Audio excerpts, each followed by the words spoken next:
کر چکے ہیں PhD کر رہے ہیں اور وہ کلیکٹیو وزڈم میں نوجوانوں کی کردار سازی اور عصر حاضر کے حوالے سے اس پہ روشنی ڈالیں گے. تو آپ کی بھرپور تعلیم میں دعوت دینا چاہوں گا.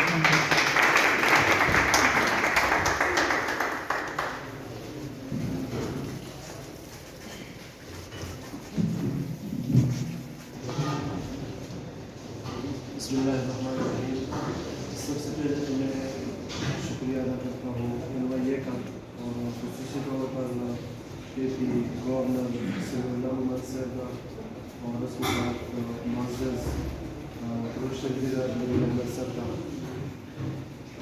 اور ہماری جو KP ٹورزم ڈپارٹمنٹ ہے یوتھ افیئر ڈائریکٹر ان کا بھی ہم شکریہ ادا کرتے ہیں کہ انہوں نے ہمیں یہ اپرچونٹی یہاں پہ مہیا کی اور نوجوانوں کے لیے ایک زبردست اور ایک بہترین گزرنے کا ایک ماحول مہیا کیا.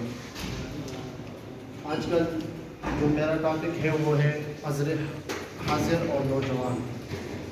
جیسے کہ آپ سب جانتے ہیں کہ نوجوان کی ڈیفینیشن وہ تو سب جانتے ہیں، لیکن ایک اسکالر ہے انہوں نے نوجوان کی جو ڈیفینیشن لکھی ہے وہ کہتے ہیں کہ نوجوان 15 سال سے لے کر 25 سال تک یہ نوجوان کہلاتا ہے. اس میں اور بھی لوگ کہتے ہیں 30 سال کہتے ہیں، کوئی 35 سال کہتے ہیں. پھر اس لحاظ سے اگر ہم دیکھیں تو دنیا کی جو آبادی ہے اس میں 50% یہ نوجوانوں کی آبادی ہے. تو اس سے یہ پتہ چلتا ہے کہ نوجوانوں کی آبادی دن بدن یہ بڑھتی جا رہی ہے.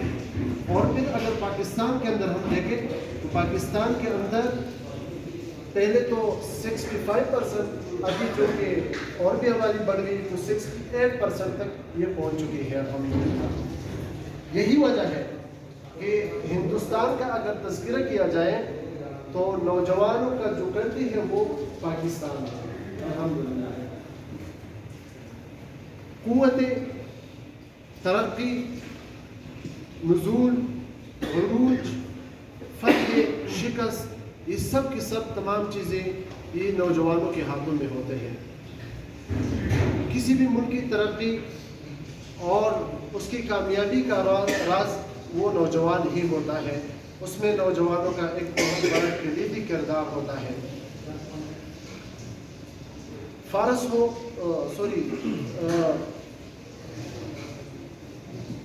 سیاسی سطح پر یا ملکی سطح پر، معاشی سطح پر، ان سب سطحوں پر نوجوان ایک انقلاب پیدا کرتا ہے اور وہ نوجوان جو ہے اس انقلاب کو پائے تکمیل تک پہنچانے میں ایک بہت کردار بھی ادا کرتا ہے.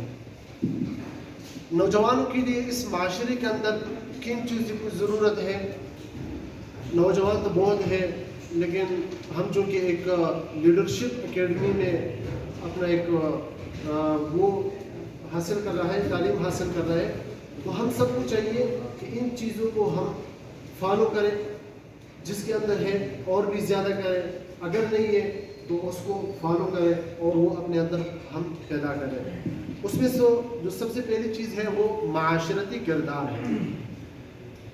نوجوانوں کے لیے ضروری ہے کہ وہ جس ملک کے اندر پیدا ہوا ہے اس ملک کا اہل اور شہری بنے. وہ مشکل راستے تلاش کرنے کے بجائے آسان راستے تلاش کرے اور ملک کی ترقی میں ایک اہم کردار ادا کرے. یہ نوجوانوں کے لیے بہت بڑا ایک امپورٹنٹ پوائنٹ ہے. دوسرے نمبر مقصد زندگی. نوجوانوں کا جو مقصد ہے وہ زندگی کا وہ کیا ہونا چاہیے. ایک ڈاکٹر ہے، ابراہیم نام ہے اس کا، اپنے ایک بک میں لکھتے ہیں، وہ کہتے کہ میں ناروے کے ایک ہوٹل میں تھا اور وہاں پہ میرے ایک شخص سے ملاقات ہوئی. میں نے ان سے پوچھا کہ آپ کی زندگی کا مقصد کیا ہے؟ تو وہ حیران ہو گیا اور کہنے لگا کہ آج تک مجھ سے کسی نے یہ سوال نہیں کیا کہ جو سوال آپ نے کیا. اور پھر کہنے لگے کہ میرے زندگی کا کوئی مقصد نہیں ہے. سب سے نوجوانوں کے لیے ضروری یہ ہے کہ وہ اپنے سامنے ایک ہدف رکھیں. کوئی بھی ہدف ہو، کسی بھی ڈپارٹمنٹ میں ہو، یہ ضروری نہیں ہے لیکن وہ اپنے سامنے ایک ہدف رکھے اور اس ہدف کو حاصل کرنے کے لیے وہ انت تک محنت کرے، دن رات ایک کر کے وہ اس مقام کو حاصل کرے۔ تیسرے نمبر پہ وہی الہی سے دوری نوجوانوں کے اندر۔ ہمارے نوجوانوں کے اندر سب سے بڑا مسئلہ یہ ہے کہ وہ قرآن اور حدیث کو صرف ایک مذہبی اور ایک سماجی کتاب سمجھتے ہیں، حالانکہ ایسا بالکل نہیں ہے۔ قرآن کے اندر یہ ایک انقلابی کتاب ہے اور تمام تر مسائل کا حل اس قرآن کے اندر موجود ہے، چاہے سماجی مسائل ہو یا سیاسی مسائل ہو یا گھریلو مسائل ہو، تمام کے تمام یہ قرآن مجید کے اندر بڑے واضح ہے۔ نمبر 4، عصری مسائل اور نوجوان۔ آج کل نوجوان بہت مسائلوں کا شکار ہے، ایک طرف سے معاشرتی مسائل، دوسری طرف سے گھریلو مسائل، تیسری طرف سے کاروباری مسائل۔ ان سب مسائل کو کیسے حل کرنا ہے، اس کے لیے جو والدین ہوتا ہے یا جو مربی ہوتا ہے ان کا تربیت یہ بہت بڑا ضروری ہے۔ جیسے کہ ہم دیکھ رہے ہیں الحمدللہ جو نیشنل یوتھ اسمبلی ہے، جیسے نوید صاحب اور سمیع بھائی، انہوں نے جو تربیت ہماری کی الحمدللہ ہم بڑے فخر سے کہہ سکتے ہیں کہ ہم نے اس مقام کو حاصل کیا۔ نمبر 5، اخلاق اور نوجوان۔ ہر نوجوان کے لیے ضروری ہے کہ وہ اپنے اندر اخلاق کا مادہ پیدا کرے۔ اخلاق انسان کی مادیت اور اس کی جو پرسنالٹی اس کو ظاہر کرتا ہے۔ جیسے کہ حدیث میں بھی آتا ہے کہ حضرت عائشہ رضی اللہ تعالیٰ عنہ سے کسی نے پوچھا کہ نبی علیہ السلام کی اخلاق کیا ہے، تو انہوں نے فرمایا کہ قرآن مجید نبی علیہ السلام کی اخلاق ہے۔